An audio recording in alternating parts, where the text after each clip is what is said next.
একটা নতুন রেসিপি নিয়ে চলে এসেছি। তো আমি আজকে রান্না করেছিলাম বেঁটে শাক দিয়ে বেগুনের ঘন্ট।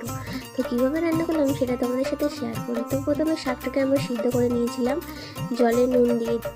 তারপরে শাকটা সিদ্ধ হয়ে এসছে দেখো, আর শাকের যে কষটা সেটাও বার হয়েছে। তারপরে এতে তেল দিয়ে একটু বড়ি ভেজে নিয়েছিলাম, তোমরা বড়িও চাইলে দিতে পারো না, খুব সুন্দর কিন্তু খেতে লাগে। তারপরে বেগুনগুলো কাটা ছিল সেগুলোকেও আমরা ভেজে নিয়েছিলাম একটু হলুদ দিয়ে। তো বেগুন ভাজা হয়ে গেছে, নামিয়ে নিয়ে তারপরে দিয়ে দিয়েছিলাম তেলের ওপরে শুকনো লঙ্কা ও পেঁয়াজ কুচি। তো পেঁয়াজ কুচিটা ভাজা হয়ে গেলে তারপরে দিয়ে দিয়েছিলাম আমাদের শাক সিদ্ধ করা। তো তারপরে আমাদের যে বড়িটা ভাজা হয়েছিল সেটা গুঁড়ো করে তার উপরে দিয়ে ও বেগুনগুলো দিয়ে দিয়েছিলাম, দিয়ে ভালো করে নেড়েছিলাম। তো আমার চ্যানেলে আরও ভিডিও পেতে আমার চ্যানেলটাকে সাবস্ক্রাইব করে পাশে থাকো, আমিও তোমাদের পাশে আছি। আর আরও নতুন নতুন ভিডিও আসছে তোমাদের জন্য। তো দেখা হচ্ছে নেক্সট ভিডিওতে, বাই।